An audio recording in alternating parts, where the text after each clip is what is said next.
नमस्कार, मैं सीमा मीना, सहायक आचार्य इतिहास, राजकीय स्नातकोत्तर कन्या महाविद्यालय चित्तौड़गढ़ के प्रतियोगिता दक्षता कार्यक्रम में आप सभी छात्राओं का स्वागत करती हूँ। राजस्थान में आरपीएससी और आरएसएसएमबी की प्रतियोगी परीक्षाओं की यदि हम चर्चा करें तो इनमें राजस्थान के इतिहास का महत्वपूर्ण स्थान है। उसी को मद्देनज़र रखते हुए हम राजस्थान के इतिहास के विषय में जानने का प्रयास करेंगे। राजस्थान के इतिहास को मोटे तौर पर मेवाड़ का इतिहास, मारवाड़ के राठौड़ों का इतिहास, कछवाड़ राजवंश का इतिहास, यदुवंश का इतिहास, चौहानों का इतिहास और भरतपुर के जाट राजवंश के इतिहास में विभाजित किया जा सकता। राजस्थान के इतिहास को जानने से पूर्व हम राजपूतों की उत्पत्ति के विषय में जानेंगे। 8वीं से 12वीं शताब्दी तक के पीरियड को राजपूत पीरियड के नाम से जाना जाता है। राजपूतों की उत्पत्ति। राजपूत शब्द संस्कृत के राजपुत्र का विकृत रूप है। राजपूत शब्द का प्रयोग जो पहले राजकुमार के अर्थ में होता था, पूर्व मध्यकाल में सैनिक वर्गों तथा छोटे छोटे जमींदारों के लिए किया जाने लगा। 8वीं सदी के पश्चात राजपूत शब्द शासक वर्ग का पर्याय बन जाता है।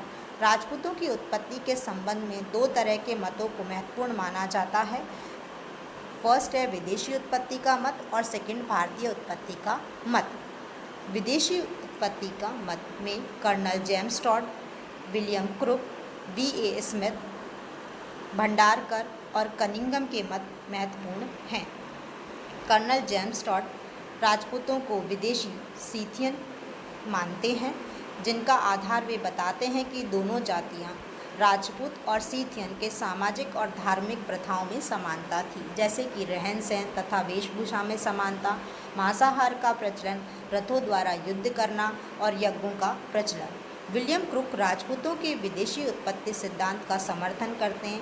वे बताते हैं कि ब्राह्मणों ने शुद्धि संस्कार द्वारा पवित्र करके विदेशी जातियों को भारतीय वर्ण व्यवस्था में स्थान प्रदान किया, जो राजपूत कहलाए। वी.ए. स्मिथ उत्तर पश्चिम की राजपूत जातियों प्रतिहार, परमार, चौहान, चालुक्य की उत्पत्ति शकों तथा हूणों से हुई बताते हैं। इनके अनुसार शक, कुषाण विदेशी जातियों ने हिंदू धर्म ग्रहण कर भारतीय समाज व संस्कृति का रूप धारण कर क्षत्रियत्व का पद प्राप्त कर लिया। भंडारकर विदेशी उत्पत्ति का समर्थन करते हैं। अग्निकुल के 4 राजवंश टूपी और टूसी जैसे कि प्रतिहार, परमार, चौहान और चालुक्य विदेशी जातियों से उत्पन्न हुए।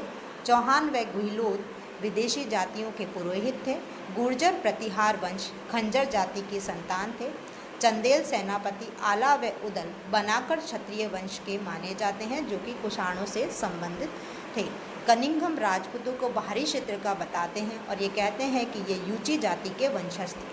राजपूतों की उत्पत्ति कुषाणों से हुई, इसकी पुष्टि ताम्रपत्र, जो कि शक संवत 900 या 978 ईस्वी का है, से ये बताते हैं। राजपूतों की विदेशी उत्पत्ति संबंधी मत की आलोचना। विदेशी उत्पत्ति का मत कल्पना पर आधारित है, ठोस तथ्यों पर कम। राजपूत शब्द राजपुत्र का ही अपभ्रंश है, जिसका प्रयोग भारतीय ग्रंथों में क्षत्रिय जाति के लिए हुआ है। गौरीशंकर, हीराचंद ओझा तथा सी.वी. वैद्य विदेशी उत्पत्ति के मत का खंडन करते हैं। कर्नल टॉड ने राजपूत तथा सीथियन जातियों में जिन प्रथा का संकेत किया है वह कल्पना पर आधारित है। समान प्रथाओं का विकास स्वतंत्र रूप से भी हो सकता है, इसके लिए रक्त संबंध होना आवश्यक नहीं है। अतः केवल प्रथाओं की समानता के आधार पर ही राजपूतों को विदेशी नहीं कहा जा सकता। डॉक्टर स्मिथ का कहना है कि जब विदेशी आक्रमणकारी विजेता के रूप में भारत में बस गए तो उन्होंने अपने संबंध क्षत्रियों से जोड़कर स्वयं को चंद्रवंशी तथा सूर्यवंशी कहलाना शुरू कर दिया। अतः डॉक्टर स्मिथ का यह कथन केवल कल्पना पर आधारित है। क्रुक के निष्कर्ष की पुष्टि किसी भी ऐतिहासिक साक्ष्य से नहीं होती है। क्रुक महोदय ने पृथ्वीराज रासो का आधार लेकर ही राजपूतों को विदेशी माना है। उस समय विदेशी जातियों को अग्नि यज्ञ से पवित्र कर सजातीय बनाना प्रचलित नहीं हुआ था, अतः यह विचार कोरी कल्पना की उपज है। डॉक्टर भंडारकर ने राजपूतों को येन केन प्रकारेण गुर्जर सिद्ध करने का प्रयास किया है। डॉक्टर शर्मा ने भी डॉक्टर भंडारकर की मान्यता को अस्वीकार कर दिया। इस बात का कोई प्रमाण नहीं है कि खंजर नामक जाति ने कभी भी भारत के ऊपर आक्रमण किया हो। भारतीय तथा विदेशी किसी भी साक्ष्य में इस जाति का उल्लेख नहीं मिलता है। डॉक्टर विमल चंद्र पांडे के अनुसार राजपूत शब्द का प्रयोग 9वीं शताब्दी से प्रचलित हुआ, अतः उनका संबंध क्षत्रियों से बनाना उचित प्रतीत नहीं होता है। राजपूतों की भारतीय उत्पत्ति के मत के विषय में हम अगले वीडियो में चर्चा करेंगे। धन्यवाद।